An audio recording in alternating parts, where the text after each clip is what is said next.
Buenos dias, my friends. Are you ready to get unstuck? Over the last 2 sessions, we've discovered all the ways that we get ourselves unsuspectingly and maybe unknowingly stuck. Let's review to be sure that you're looking steadfastly in the mirror. 1, you surrender. You get beat up and then tap out. Essentially, just giving up on life itself, accepting the fate of your ordinary life. Number 2, you're dulled down by your routine, stuck on an endless treadmill, on a rat wheel, running fast, but getting nowhere. Number 3, you've retreated to your cocoon of comfort. You've decided the comfort of staying mediocre is better than taking the risk to go for greatness. Number 4, you take life and the opportunities dropped at your feet for granted. Thus, you lose them and stay stuck.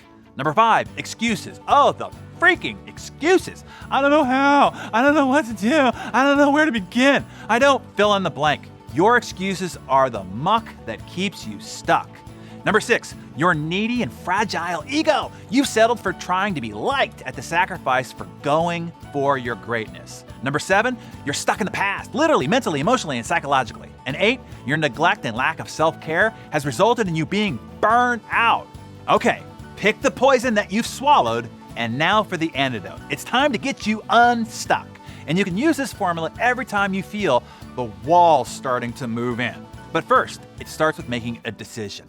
Drawing a line in the muck. No more, not a moment further.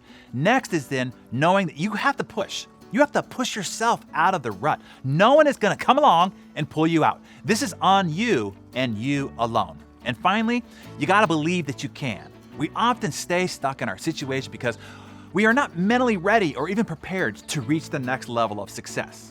Hear me now. You will never feel mentally ready or prepared. That's why you are stuck. Stop waiting. The perfect moment to start does not exist. Besides, right freaking now, you have to create that force, that movement forward. You just gotta act. You gotta take a step. You gotta walk into the unknown. I promise, it isn't as scary, it isn't as complicated, or isn't as life-threatening as your mind has invented in your head. So now, I know that you want something better for your life, or you wouldn't be here with us. And maybe you just don't know where to begin. Or for others, maybe they've done amazing things in the past, but they are flat and struggling now, and they want to be awesome again. No problem. We got this. The good news is, it's just a feeling. It's a mental block, one the mind has erected, but it's not real. And once you start to reorganize your mind and make a positive movement forward, the feeling will change and the imaginary block will disappear. I promise. Here's the 3-step process to get your feet and mind out of the muck so you can start to climb out of your rut. 1, what do you want? Most people stay stuck because they don't even know what the sky looks like. They can't see their better future. And as a result, they don't even know the way. What do you want? Identify it, define it, call it out, write it out. What area of your life do you feel stuck? Is it your career? Is it as a leader? Is it in your sales? Is it in your health? Is it in your marriage? Is it in your relationship with your kids? Your relationship with your friends or colleagues?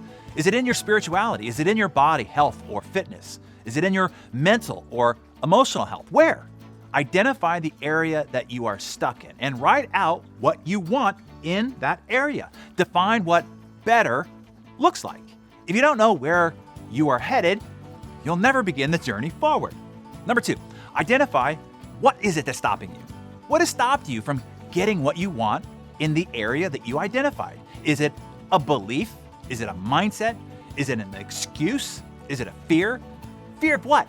Is that fear real or is it imagined? Is that fear mortally threatening or just ego fragility? You cannot defeat the enemy within until you point it out. And often, just identifying it destroys it.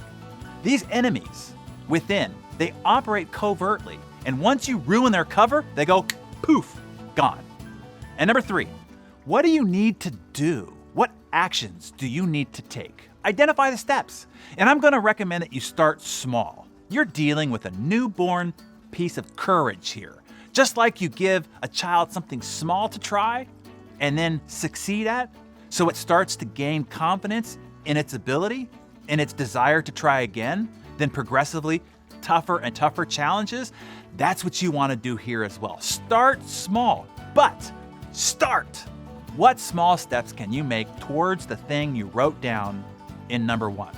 Write down the first 3 steps, then take them one at a time. You will start to feel the mental blocks that you have set up in your brain dissipate, and soon the wind will shift from being in your face to being at your back. One last thing that I recommend here. Talk to a friend, a really good one that has the security and trust to talk straight with you. Not one who will allow you to wallow in your self-pity because they don't want to ruffle any feathers, and maybe they kind of enjoy the fact that it's happening to you and not them. I'm talking about the one who will say, "You're kidding, right?" and smack you upside the head.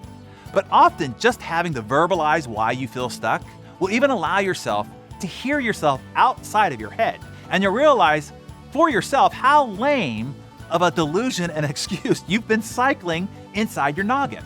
And that is the last thing that I want to leave with you here, to remind you that the prison that you feel you are incarcerated in is a construct of your mind.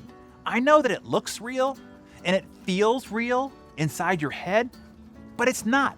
And the door is unlocked. You just have to walk through it. So who's ready? If you are, I want you to write in the comments below, #freedom, and any other comments that you have to inspire the rest of our Darren Daily community.